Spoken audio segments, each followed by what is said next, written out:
Hello friends, आज के video में हम देखेंगे तो ये आपको देखने को मिलेगा क्लाइमेट चेंज को लेके अभी फिर से जो सम्मेलन हुआ है तो कॉप 28 देखेंगे, आपको देखने को मिलेगा। कॉन्फ्रेंस ऑफ पार्टी बोलते हैं इसको। तो ये 28 नंबर का यहाँ पे कॉन्फ्रेंस हुआ है और आपको ये देखने को मिलेगा दुबई में हुआ था। तो ये सब चीज़ें मतलब टोटल इसमें डिस्कस की जाएंगी। तो इसमें मेन टॉपिक यही है कि चीन और भारत जो है तो फिर से साथ आए हैं, यहाँ पे आपको देखने को मिलेगा।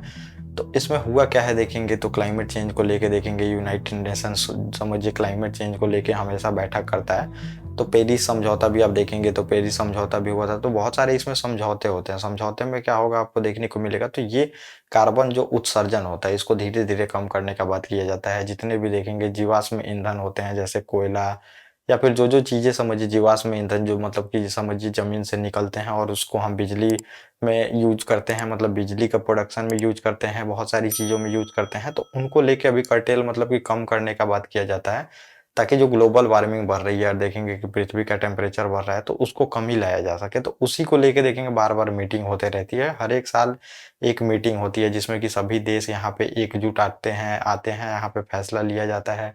कुछ टारगेट यहाँ पे बनाया जाता है और उसको अचीव करने की बात की जाती है। तो यही यहाँ पे टारगेट अभी बनाया गया था कि 2030 तक इसमें टारगेट बनाया गया था कि जो जीवाश्म ईंधन है तो इसको समझिए कि पूरी तरह से कम किया जाएगा।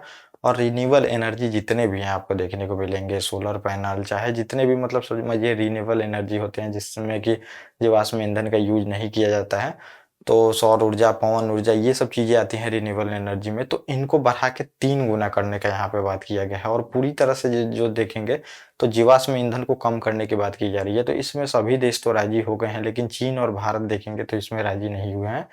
इसी को लेके समझिए ये लोग क्या चाहते थे कि सिग्नेचर कर दे भारत और मतलब एग्रीमेंट में शामिल हो जाए भारत और चीन, लेकिन ये लोग दोनों शामिल नहीं होते हैं। तो चीन और भारत का देखेंगे तो हमेशा एक ही कंसर्न रहता है, मतलब हमारा बॉर्डर इशू है। नहीं तो हमेशा देखेंगे पश्चिमी देश हमारे पे दबाव बनाते हैं, लेकिन हम लोग साथ में आते हैं हमेशा। वर्ल्ड बैंक में भी आपको देखने को मिलेगा, आईएमएफ में भी देखेंगे इनका बहुत ज़्यादा समझौता है। कृषि पे समझौता आपको देखने को मिलेगा, ट्रिम्स देखने को मिलेगा। तो ये सब कुछ समझौते हैं जिसके तहत देखेंगे इनकी कंपनियां आके हमारे यहाँ पे काम करती हैं। हमारे यहाँ पे काम तो करती हैं इनकी कंपनियां, लेकिन जो हम लोग क्या है तो हम लोग मतलब समझिए पॉपुलेशन ज़्यादा है। चीन और भारत जैसे देश देखने को मिलेगा, चाहे जो भी डेवलपिंग कंट्री हैं तो उनके पॉपुलेशन ज़्यादा है। तो ये लोग क्या करते हैं कि ह्यूमन जो रिसोर्स है इसका फ़ायदा उठाते हैं। जैसे देखेंगे कि बहुत ज़्यादा हम लेबर सप्लाई करते हैं, वहाँ से हमें रेमिटेंस के रूप में मतलब पैसा मिलता है समझिए। तो ये इन सब पे रोक लगा के रखते हैं। देखेंगे ये कुछ ही वीज़ा जारी करते हैं। कुछ ही लोग हैं समझिए देखेंगे यूएस में जा पाएंगे, लेकिन इनकी जितनी भी कंपनियां होती हैं वो आके हमारे यहाँ पे काम कर सकती हैं। तो ये सब आईएमएफ के तहत देखेंगे किया जाता है।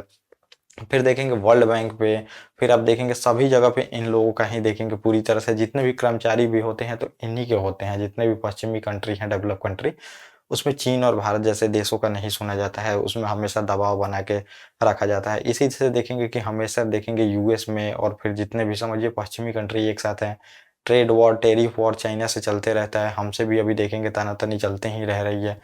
और फिर हम समझिए मिड डे मील स्कीम जो शुरू किए थे उस पे भी ये लोग बोल रहे थे कि तुम इतना सब्सिडी नहीं दे सकते, ये सब पे भी रोक लगाया जा रहा था।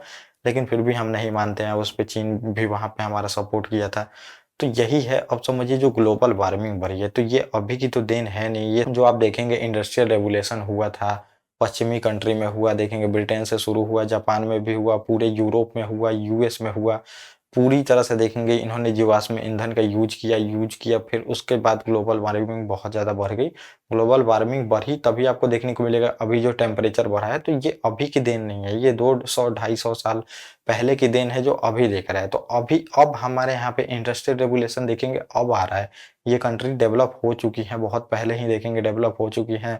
अब ये क्या चाहती हैं कि अब जो मतलब जितना ये कर्टेल करे समझिए जीवाश्म ईंधन में, उतना ही भारत और चीन भी करे, जो कि अभी इंडस्ट्रियल रेगुलेशन से गुजर रहे हैं। अभी हमें एनर्जी की बहुत ज़्यादा ज़रूरत है देखेंगे, और हमारे पास इतना पैसा नहीं है कि हम मतलब कि तुरंत ही शिफ्ट कर जाएँ उसमें रिन्यूएबल एनर्जी में। तो अभी हम जीवाश्म ईंधन से ही काम चला रहे हैं, उसमें भी हमारी मतलब देखेंगे तो कमी ही रह रही है। जीवाश्म ईंधन अभी भी हमारे पास उतना नहीं है कि हम अपने जो एनर्जी सेक्टर है उसको पूरा कर सकें। तो अभी भी देखेंगे तो लाइट की व्यवस्था पूरी तरह से नहीं रहती है। बहुत तो देखेंगे कि मतलब गाँव वाले इलाकों में अब जाके लाइट पहुँच रही है। इंडस्ट्रियल सेक्टर में हमें लाइट की ज़रूरत है, और ये धीरे-धीरे और बढ़ेंगे बताया जा रहा है। जैसे-जैसे हमारी मतलब कि जो समझिए कि मैन्युफैक्चरिंग सेक्टर आगे बढ़ने वाली है, मैन्युफैक्चरिंग सेक्टर जैसे-जैसे आगे बढ़ते जाएँगी और हमें एनर्जी की ज़रूरत पड़ेगी, तो हम डायरेक्ट रिन्यूएबल एनर्जी पे शिफ्ट नहीं कर सकते हैं। 293 बिलियन रुपए की ज़रूरत है अगर आप मतलब कि रिन्यूएबल एनर्जी पे शिफ्ट करते हैं। लेकिन फिर भी हम यहाँ पे देखेंगे G20 भी अभी हुआ था, उसमें भी बोले थे कि हम 2030 तक 3 गुना तक रिन्यूएबल एनर्जी बढ़ाएँगे और जो समझिए कि जीवाश्म ईंधन है इसको जल्दी से घटाएँगे। ये हमने बोला भी है और इस पे हम काम भी करना चाहते हैं। लेकिन समझिए एग्रीमेंट में हम नहीं शामिल होना चाहते, ये लोग दबाव बनाना चाहते हैं।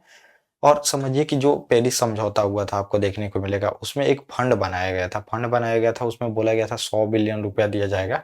100 बिलियन रुपए किसको दिया जाएगा? तो जो भी डेवलपिंग कंट्री है, जो अभी डेवलप कर रही हैं, उनको समझिए कि जीवाश्म ईंधन को कमी लाने के लिए उनको टेक्नोलॉजी चाहिए। फिर समझिए क्योंकि ये सब सोलर पैनल और जो ये सब होते हैं, इनको बैठाने में बहुत ज़्यादा कॉस्ट लगता है। तो 100 बिलियन डॉलर का देखेंगे यहाँ पे बनाया गया था समझिए एक फंड बनाया गया था जो कि ये फंड आज तक ये लोग पूरा नहीं कर पाए हैं।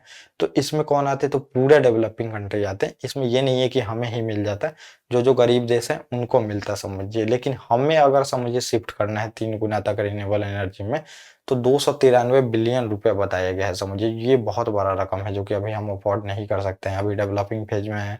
हमारी क्योंकि सारी पैसा आप देखेंगे तो सभी पैसा किसमें? गरीब का जो कल्याण योजना है, इन सब में लगती है। तो अब ये सब जो होता है वो डेवलप कंट्री करते हैं। तो ये लोग पहले नहीं कर रहे हैं, जो कि अभी भी देखेंगे इन्होंने ही मतलब डेवलप किया। आज देखेंगे इनकी पर कैपिटा इनकम इतनी ज़्यादा है, इतना ज़्यादा ये लोग अभी भी देखेंगे 20 गुना, 30 गुना ज़्यादा हमसे रिसोर्स का यूज़ करते हैं। बिजली से लेके आप कुछ भी देख सकते हैं वहाँ पे यूज़ करते हैं। लेकिन अब जब समझिए रिन्यूएबल एनर्जी की तरफ शिफ्ट करना है, तो दबाव ये देखेंगे चीन और फिर भारत पे बना रहे हैं। तो ये टोटल मतलब आपको देखने को मिलेगा। तो ये कॉप 28 जो हुआ था, इसमें आपको देखने को मिलेगा और भारत और चीन पूरी तरह से तन गए हैं यहाँ पे देखेंगे। दोनों ने साफ साफ इनकार कर दिया है कि हम कोई भी सिग्नेचर नहीं करने वाले हैं क्योंकि अभी हमें बहुत ज़रूरत है एनर्जी की, इतना जल्दी हम शिफ्ट नहीं हो सकते हैं हम। लेकिन ये भी बोले हैं, हमारा भी जो कर्तव्य है, धीरे-धीरे हम इसको कम करेंगे जितना भी जीवाश्म ईंधन है और धीरे-धीरे शिफ्ट करेंगे। लेकिन अब उन लोगों के रफ्तार उतना हम लोग नहीं कर सकते हैं। तो ये पूरा टॉपिक था जो मैंने आपको बताया। ओके गाइस, थैंक यू और अब मिलेंगे अपने नेक्स्ट टॉपिक।